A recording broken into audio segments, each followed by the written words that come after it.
Hello everyone, welcome back to my YouTube channel. আজকের এই ভিডিওটি একটি আপডেট ভিডিও। আপনাদেরকে এর আগের ভিডিওতে আমি জানিয়েছিলাম যে আজকে অর্থাৎ 18ই জুন সচিব কমিটির একটি গুরুত্বপূর্ণ বৈঠকের কথা ছিল। সে বৈঠক থেকে কি আমরা পেয়েছি এবং কি জানতে পেরেছি, সর্বশেষ কি চূড়ান্ত হয়েছে, সে সকল নিয়ে থাকছে আজকের এই ভিডিওটি। ভিডিওটি না টেনে শেষ পর্যন্ত দেখবেন। একদম অল্প সময়ের ভিতরে বৈঠকে কি কি বিষয় চূড়ান্ত হয়েছে এবং কি নিয়ে আলোচনা হয়েছে সেটা আপনাদেরকে জানিয়ে দিব। তাহলে চলুন আমরা সময় নষ্ট না করে ভিডিওর মেন অংশে চলে যাই এবং সর্বশেষ আপডেটটা জেনে নিই। আমরা ভিডিও মেন অংশে চলে এসেছি। প্রথমেই আমরা আপনাদেরকে বলে দিতে চাই, আপনারা সরকারি চাকরিজীবীরা কোনোভাবেই আমাদের যে প্রধান গোল অর্থাৎ 100% বেতন প্রথম ধাপে বাস্তবায়ন থেকে সরে দাঁড়াবেন না।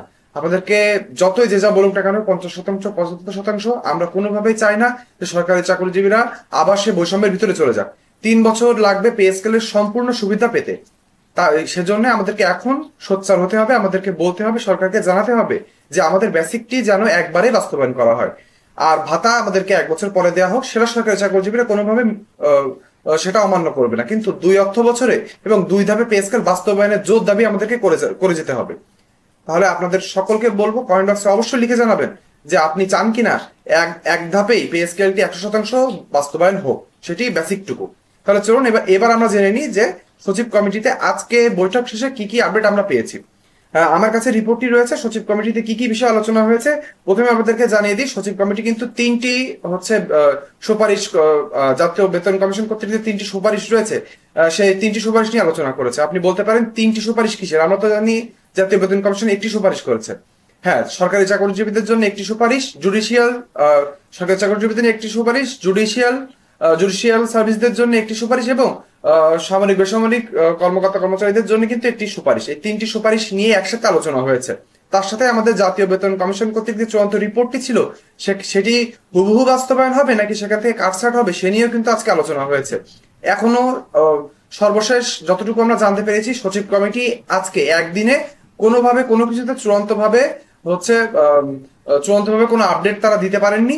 তারা বলেছে তাদের ধারাবাহিকভাবে আরো কয়েকটি বৈঠক প্রয়োজন রয়েছে পে স্কেলটি দ্রুত এবং রূপরেখাটি দ্রুত বাস্তবায়নের জন্য। অর্থাৎ আপনি কি বুঝতে পারলেন, 24শে জুন অর্থাৎ আজকে 18 তারিখ, এখনো 6 দিন পরে আরেকটি তারা টাইম নিয়েছেন। সেদিন তারা আবার বৈঠকে বসবেন। এভাবে ধারাবাহিকভাবে কয়েকটি বৈঠকের পরে কিন্তু তারা চূড়ান্তভাবে তাদের যে সুপারিশ রয়েছে সেটা দিতে পারবেন।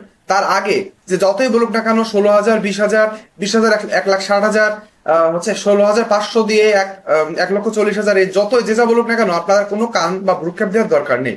পে স্কেল রিলেটেড এমন সত্য এবং অথেন্টিক নিউজ জানতে হলে আমার ইউটিউব চ্যানেল এবং আমার ফেসবুক পেজটিকে চোখ রাখতে হবে। দেখেন, পে স্কেল বাস্তবায়ন হবে এবং সেটি জুলাই থেকে হবে। সেটি অক্টোবর হোক, সেপ্টেম্বর হোক, আগস্ট হোক, যখনই আপনি গ্যাজেটটি প্রকাশ হোক না কেন, জুলাই থেকে আপনি বকেয়া আকারে বেতনটা পাবেন। এজন্য সচিব কমিটির বিষয়টি খুবই গুরুত্বপূর্ণ। সচিব কমিটি প্রত্যেক মিটিং শেষে কি কি আপডেট পাওয়া যাচ্ছে সেটি খুবই গুরুত্বপূর্ণ।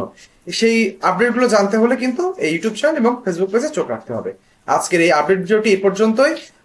আমি যদি সারসংক্ষেপ করে দিই, সচিব কমিটি পরবর্তীতে 24 তারিখে আরেকটি বৈঠকের কথা জানিয়েছে এবং তাদের আরো কিছু বৈঠক লাগবে তারা চূড়ান্তভাবে পে স্কেলটি বাস্তবায়ন নিয়ে তাদের যে সুপারিশ রয়েছে সেটি দেওয়ার জন্য। আশা করি আপনারা বুঝতে পেরেছেন। পে স্কেল নিয়ে এমন সত্য এবং অথেন্টিক নিউজ সবার আগে পেতে চাইলে আমার ইউটিউব চ্যানেল এবং ফেসবুক পেজটি অবশ্যই সাবস্ক্রাইব এবং ফলো করে দিবেন। সকালে ভালো থাকবেন, ধন্যবাদ।